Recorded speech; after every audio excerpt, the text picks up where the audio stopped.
ಒಂದು ಈರುಳ್ಳಿ ಮತ್ತು ಸ್ವಲ್ಪ ಅರಿಶಿನ ಹಾಕ್ಕೊಂಡು ಮಿಕ್ಸಿ ಜಾರಲ್ಲಿ ರುಬ್ಕೋಬೇಕು. ಎಣ್ಣೆ ಎಷ್ಟಾಗ್ತಾಯಿದೆ?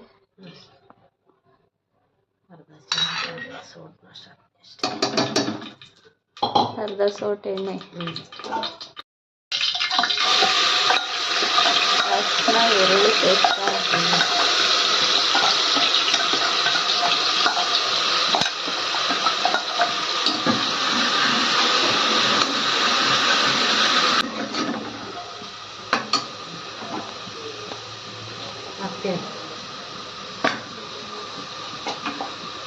ಕಾಳು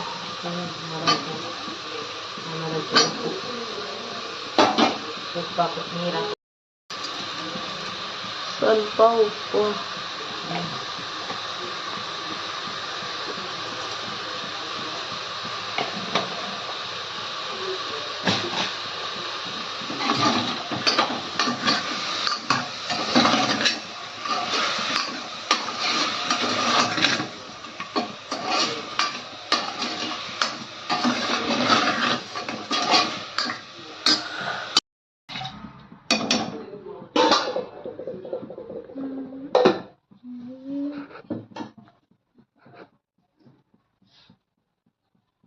ಎಷ್ಟು ವಿಜಿಲ್ ಬರಬೇಕಿದು?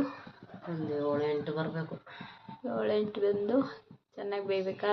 ಚೆನ್ನಾಗಿ ಬೇಯ್ದ್ಮೇಲೆ ತಿರುಗಿ ಇನ್ನೊಂದ್ಸತಿ ಖಾರ ಆಡಿಸ್ಬಿಟ್ಟು ಪುನಃ ಉಯ್ಯಿ. ಮನೆಯಲ್ಲೇ ಮಾಡಿರೋ ಖಾರದ ಪುಡಿ ಅಲ್ವ ಇದು? ಎಷ್ಟು ಚಮಚ ಹಾಕ್ತಾಯಿದೆ? 3 ಚಮಚ ಖಾರದ ಪುಡಿ. ಅರ್ಧ ಉಳ್ಕಾಯಿ ಆದಮೇಲೆ ಕೊತ್ತಂಬರಿ ಸೊಪ್ಪು, ಸ್ವಲ್ಪ ಕೊತ್ತಂಬರಿ ಸೊಪ್ಪು, 4 ಪೀಸ್ ಶುಂಠಿ. 4 ಪೀಸ್ ಶುಂಠಿ ಅಂದರೆ 1 ಇಂಚು. ಒಂದು ಈರುಳ್ಳಿ. ಇವಾಗ ಇದರಲ್ಲಿ ಏನೇನೈತೆ ಅಂದರೆ 3 ಟೇಬಲ್ ಸ್ಪೂನು ಖಾರದ ಪುಡಿ, ಹುರ್ಗಡ್ಲೆ, ಚಕ್ಕೆ, ಲವಂಗ, ಶುಂಠಿ, ಟೊಮೊಟೊ, ಕೊತ್ತಂಬರಿ ಸೊಪ್ಪು, ಕಾಯಿ ಅರ್ಧ ಹೋಳು, 1 ಈರುಳ್ಳಿ. ರುಬ್ಬಿರುವಂಥ ಮಸಾಲವನ್ನು ಸೇರಿಸಿ.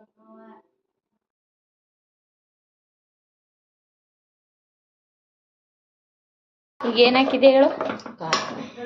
ಆಡಿಸಿರೋದು ಖಾರನ? ಅವಾಗಲೇ ಮಸಾಲ ರೆಡಿ ಮಾಡ್ಕೊಂಡ್ವಲ್ಲ ಅದ? ಇವಾಗ ಏನು ಮಾಡಬೇಕು? ಇವಾಗ ಸ್ವಲ್ಪ ನೀರು ಹಾಕ್ಬಿಟ್ಟು ಮುಚ್ಚಿಬಿಟ್ಟು ಎಷ್ಟು ಕೂಗಿಸ್ಬೇಕು ಮತ್ತೆ?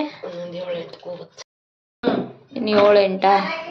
ಉಪ್ಪೇನಾರು ಹಾಕ್ಬೇಕಾ ಇಲ್ಲ ಅವಾಗಲೇ ಹಾಕಿರೋದ? ಇವಾಗ ಉಪ್ಪೇನಾರು ಹಾಕ್ಬೇಕಾ ಅವಾಗಲೇ ಹಾಕಿದ್ದಷ್ಟೇ ಸಾಕಾ?